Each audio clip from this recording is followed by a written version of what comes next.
시대 명의와 만나는 시간, 명의의 전당 김철중입니다. 오늘은 세계적인 위암 파이터 노성훈 연세대 강남 세브란스병원 위장관외과 특임 교수와 함께 하겠습니다.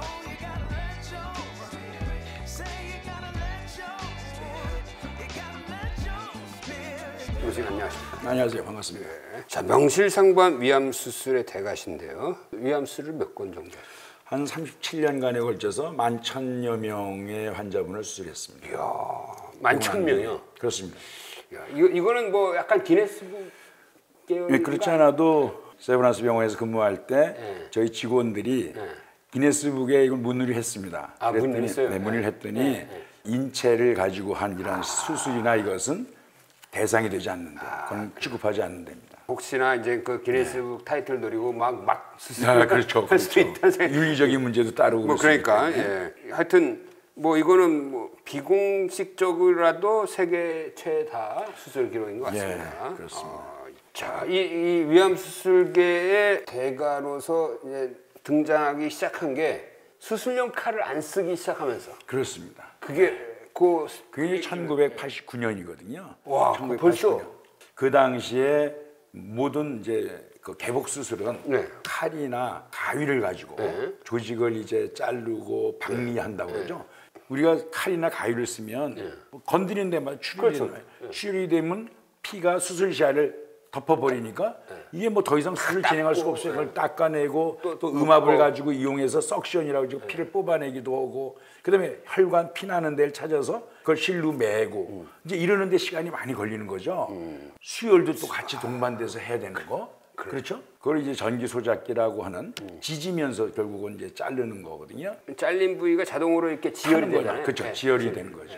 그게 이제 의학용어로 보비라고 그러죠. 그 보비라고 그러죠. 그런 그 기구를 제가 발명한 게 아니고 그 당시에도 이미 신경외과나 정형외과에서 미세한 혈관에 피가 나면 그걸 지지는 걸 하고 있는 주로 걸 근육 자를 때 많이 그렇습니다. 그래서 제가 제 수술을 기다리는 동안 막 이방 저방을 기웃거리고 그랬어요. 야, 이게 세상은 기웃거려야 돼. 아, 그렇습니다.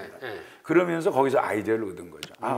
저 기구를 칼 대신 쓰면 어떨까? 저기 왜 이렇게 연기가 나는 거야? 도대체 뭐 하고 있는 거야? 이렇게 그렇습니다. 가서 본 거군요. 그래서 그거를 이제 처음 도입한 것이 1989년이었거든요. 아, 그때 우리 교수님의 신분은 뭐였나요? 그때 조 교수입니다.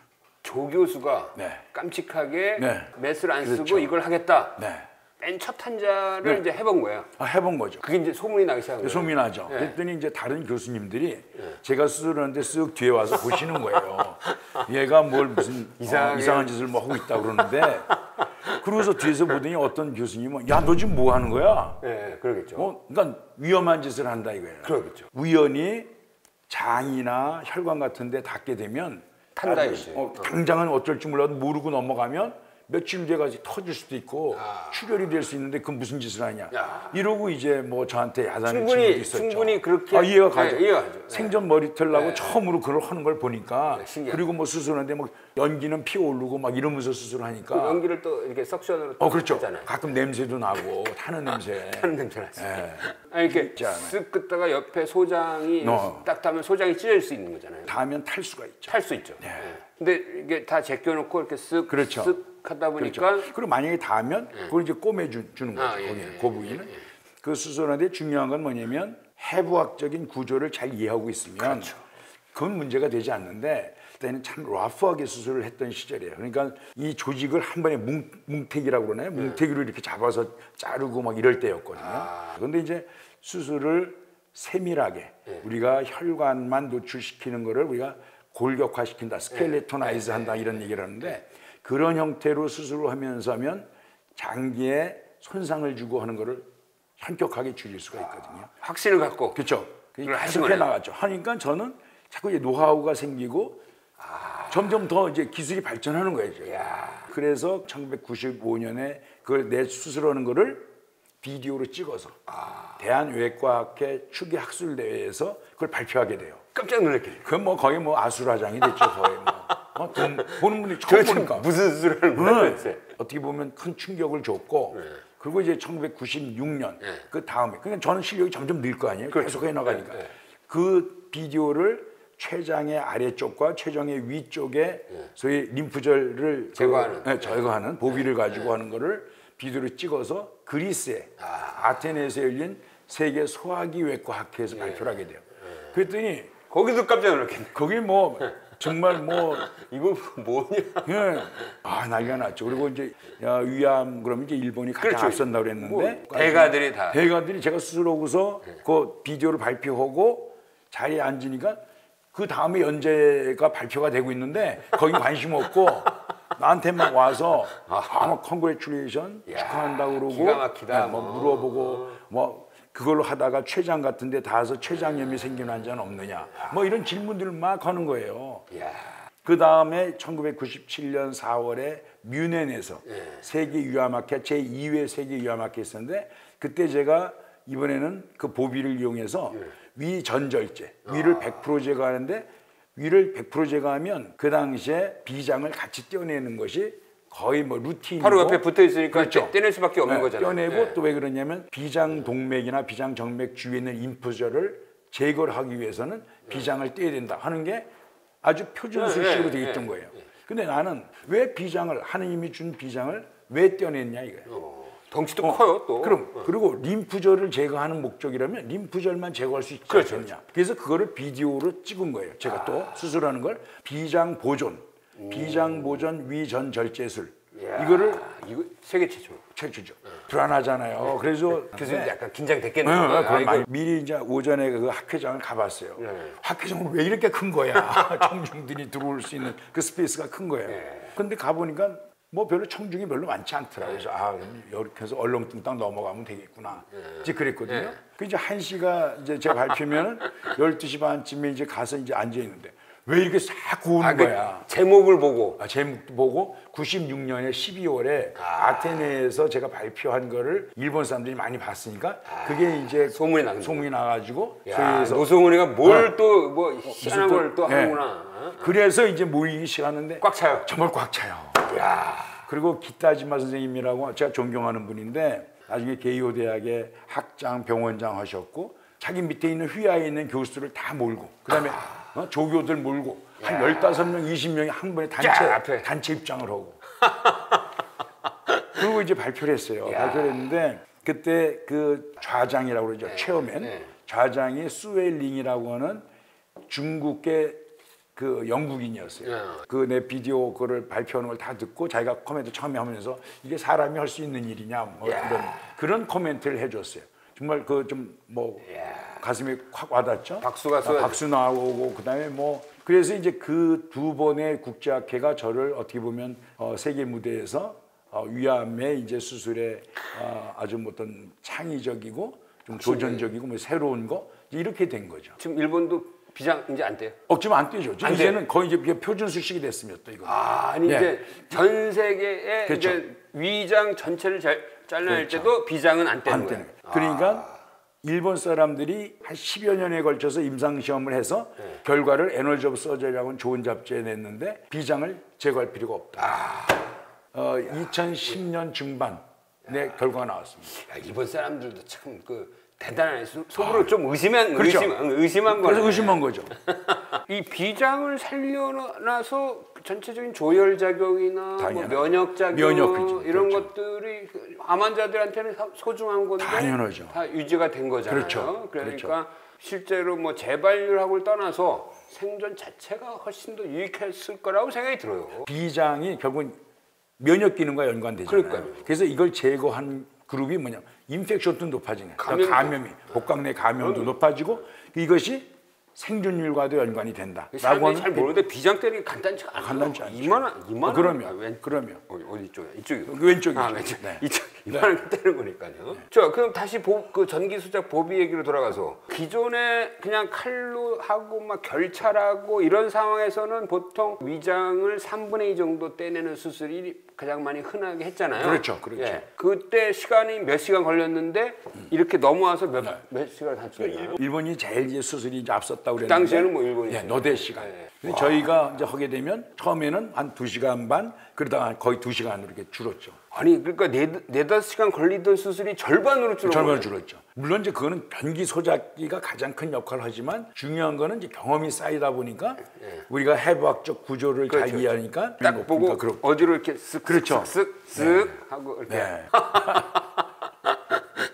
야, 재밌습니다. 일본 사람들이 깜짝 놀랐겠어요. 이걸 2시간 만에 한단 말이야? 그렇죠. 뭐 이렇게 보러 오지 않았나요? 많이 왔죠. 그렇죠. 제일 먼저 왔던 친구는 1996년에 아데네에서 제가 12월에 발표를 하고 97년 1월 한 달 만에 야수유키 세토라고 하는 지금은 동경대학의 주임 교수예요. 이 친구가 내가 직접 가서 한번 봐도 되겠냐고요. 성질 급하죠. 자존심 버리고 온 거예요. 온 거예요. 왔어요. 그래가지고 한 달 만에 1월 달에 와서 수술 4개를 보고 그러고서 돌아갔어요. 그리고 이제 이 사람이 가서 한국에 가서 보니까 닥터노가 보여줬던 비디오가 실제더라. 거기다 뭘 봤냐? 와서 입원해 있는 환자들 이제 회진하는 걸 같이 돌아본 거예요. 그랬더니 수술하고 이틀 만인데 뭐 환자는 멀쩡하고 코에 줄도 없고 막 돌아다니고 하는 걸 보더니 이 사람들이 완전히 까무러 치는 거죠. 까무러 치는. 그래서 그러니까 샤킹했다. 꼬리 내리고 이제. 그럼 일본도 지금 다 보비로. 그렇죠. 안 쓰는 사람 없죠 지금은. 이제는 다 쓰죠. 전 세계적으로. 안 쓰는 사람은 없죠.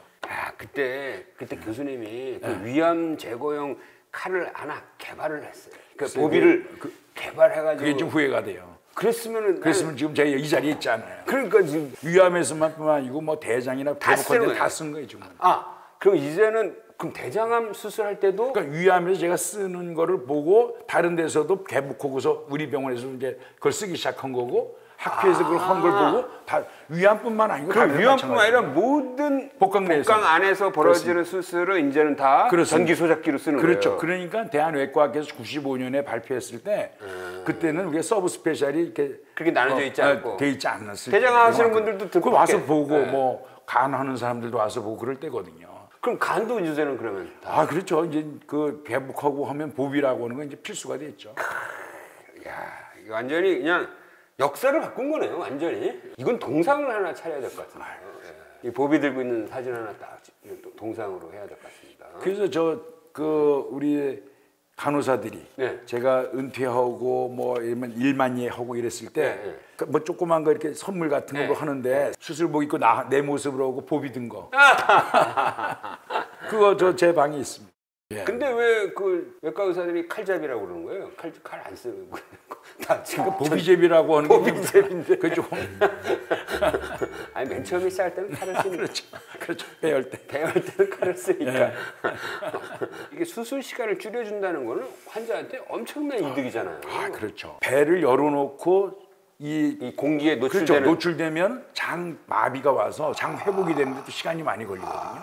그리고 폐합병증, 여기서 무기폐라든지 폐염이라든지 이런 빈도도 훨씬 높아지죠. 그다음에 이 공기에 떠다니는 세균이 들어가요. 당연히 그렇죠. 확률이 높으니까 감염의 우려가 높아지는. 그다음에 우리 실을 쓰잖아요. 꿈에는 실. 그건 이물질이잖아요. 그렇죠. 그거로 인해서 감염의 찬스는 높아지겠죠. 그러네요. 그런 것들을 줄이니까 결국은 이 수술 시간이 짧다고 하는 건 마취 시간도 짧은 거고 이거는 환자의 회복에 도움이 되죠. 단순한 혁신이 아니라 이거 어마어마한 일을 하신 거네요. 그렇죠. 어마어마한 일을 하신 거야. 90년대 이때 입원 기간이 한 열흘 정도 됐었어요. 수술하고 열흘에서 2주 사이. 일본은 3주에서 4주. 뭐야? 그러니까 일본 사람들이 와서 제 수술하는 것도 보고 입원하는 환자들 보고서 샤킹한 거는 입원 기간이 반도 안 되는 거예요. 뭐 환자들이 뭐 생글생글 웃으면서 운동하니까. 수술을 좀 편하게 해준 걸로 끝난 게 아니라 이거 완전히 수술 전반을 바꿔버린 거네. 그렇죠. 파라다임을 바꾼 거죠. 야, 다른 과에서 뭐 하는지 한번 기웃거린 게 그냥. 그게 컸죠. 그러니까 이 방 가서 보고 저 방 가서 보고. 기웃거려야 돼요, 확실히. 맞습니다. 그리고 제가 종양내과 교수들하고 같이 협력을 해서 임상시험으로 한 게 클래식 임상이라는 걸 한 거였어요. 진행성 위암에서 항암제를 쓰는데 항암제가 정말 도움이 되느냐? 그래서 일본에서는 항암제를 쓰지 않았었어요. 도움이 되지 않는다 이렇게 해서. 그리고 미국이나 유럽에서는 항암제를 루틴으로 썼고. 그래서 우리가 한국, 대만, 중국 1000여 명의 환자를 모집을 해서 한쪽은 D2라고 하는 위암 수술 한 거고 여기는 D2라는 수술 플러스 먹는 항암제와 주사제하고 이걸 써서 비교를 했어요. 항암제를 쓰는 환자들이 생존율이 15 내지 20% 올라가더라. 향상된 걸. 그래서 2기 이상의 진행된 이 위암에서는 수술 후 후 약제 2개를 그렇죠. 항암제를 써라. 해야 더 오래 살더라. 그렇죠. 근수식이다. 이것도 엄청난 건데. 엄청난 거죠. 네? 완전히 세계 치료 기준을 바꿔버린 거죠. 바꾼 거죠. 항일 운동. 뜻하지 의료계의 항일 투사인데요. 다 일본 이겨버린. 이순신인데 이순신. 위암계의 이순신이야. 자, 우리 저 노성훈 교수의 혁신은 계속 이루어지고 있어요. 3배 이상 증가한 거죠. 완치되는 환자들이 97세 된 그 위암 환자분인데 그래서 와서 수술하셨어요. 97세. 응, 97세. 한 1년 돼가지고 오셔가지고 좋다고 오셨어. 그럴 때는 정말 뿌듯하죠. 수술 후 전후의 고통을 어떻게 하면 줄일 수 있을까? 또 합병증을 어떻게 하면 줄일 수 있을까? 그 장기 생존을 어떻게 하면 더 높일 수 있을까? 이게 내 머릿속에 항상 작동했던 것 같아요.